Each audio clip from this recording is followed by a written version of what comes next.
Quinta-feira, terceira semana do tempo comum. Eu sou o padre Pedro Paulo. E começamos agora mais um programa, a Bíblia no mundo de hoje.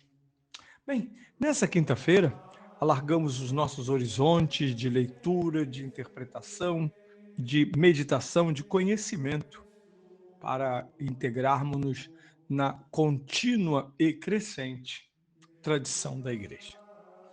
Ouvir as vozes do passado em torno de temas, em torno de personagens e de eventos, aqueles salvíficos do filho e de sua mãe, também dos santos, aqueles que todos os dias celebramos o nosso presente.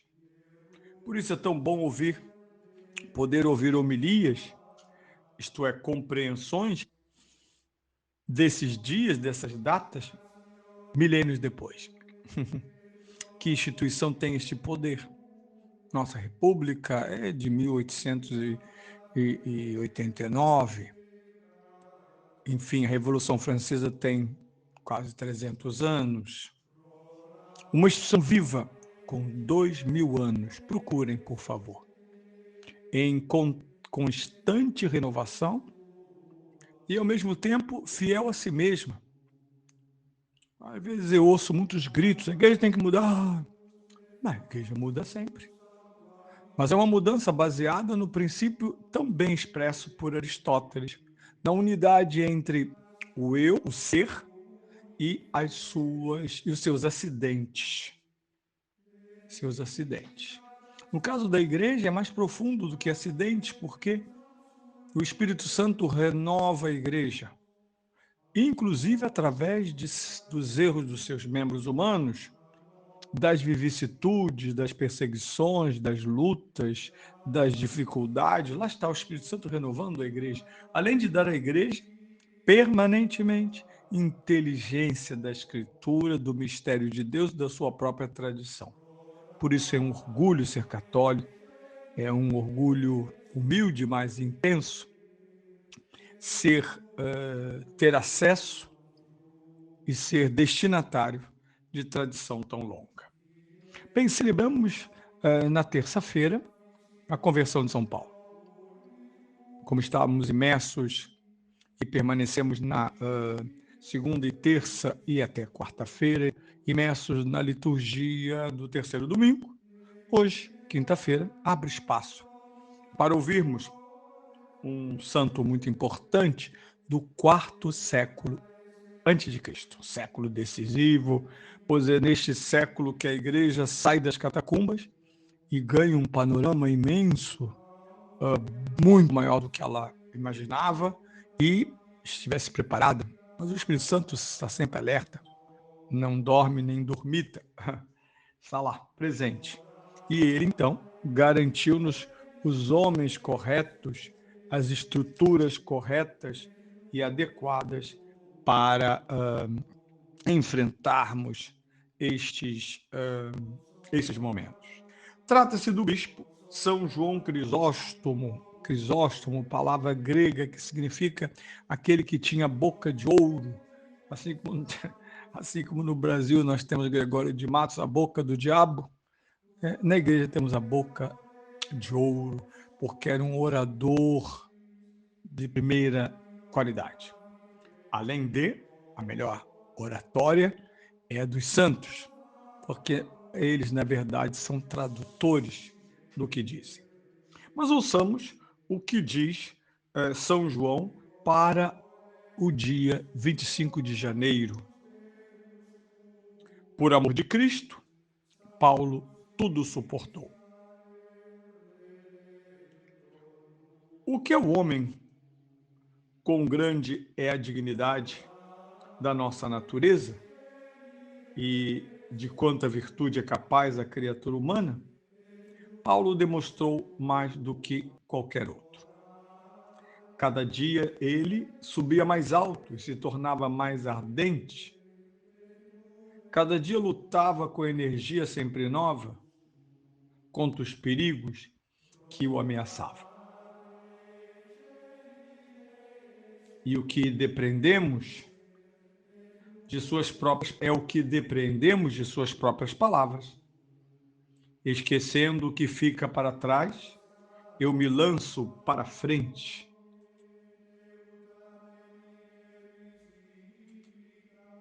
Eu me lanço para frente, para o que está na frente, como lemos em Filipenses 3,13.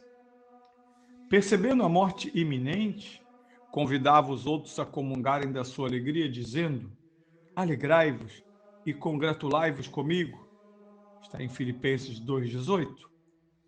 Diante de perigos, injúrias e opróbrios, igualmente se alegra e escreve aos Coríntios: eu me comprazo nas fraquezas, nas injúrias, nas necessidades, nas perseguições.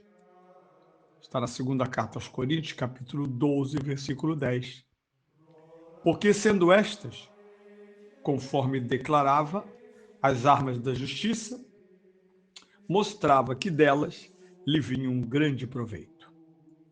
Realmente, no meio das insídias dos inimigos, conquistava contínuas vitórias, triunfando sobre todos os assaltos. Em toda parte, flagelado, coberto de injúrias e maldições, como se desfilasse num cortejo triunfal, erguendo numerosos troféus, glorificava-se e dava graças a Deus, dizendo: graças sejam dadas a Deus, que nos fez triunfar. Segunda carta aos Coríntios, capítulo 2, versículo 14.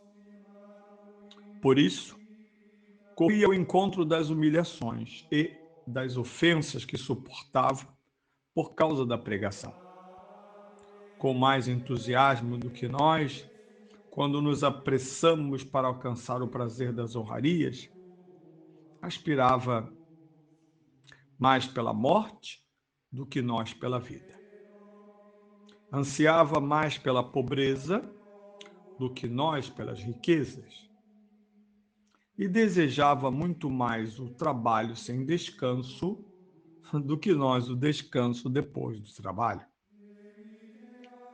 Uma só coisa o amedrontava e fazia tremer: ofender a Deus. E uma única coisa desejava: agradar a Deus. Só se alegrava no amor de Cristo, que era para ele o maior de todos os bens. Com isso julgava-se o mais feliz dos homens. Sem isto, de nada lhe valia ser amigo dos senhores e poderosos.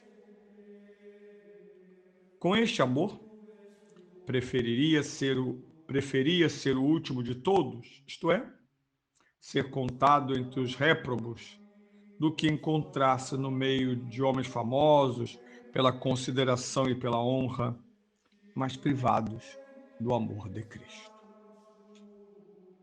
Para ele, o maior e único tormento consistia em separar-se de semelhante amor. Esta era a sua geena, o seu único castigo, o infinito e intolerável suplício.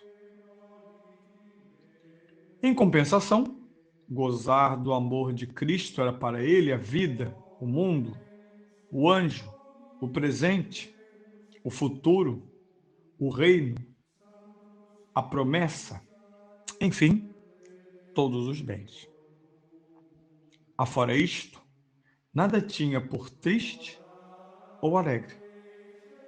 De tudo que existia no mundo, nada lhe era agradável ou desagradável. Não se importava com as coisas que admiramos, como se costuma desprezar a erva apodrecida. Para ele, tanto os tiranos como as multidões enfurecidas eram como os mosquitos. Considerava como brinquedo de crianças os 1000 suplícios, os tormentos e a própria morte, desde que pudesse sofrer alguma coisa por Cristo. Palavras saborosas de um santo sobre outro santo. Como é bom essa conversa entre santos, na verdade, em vez das nossas fofocas. Como é bom ouvi-los admirar o outro irmão na santidade.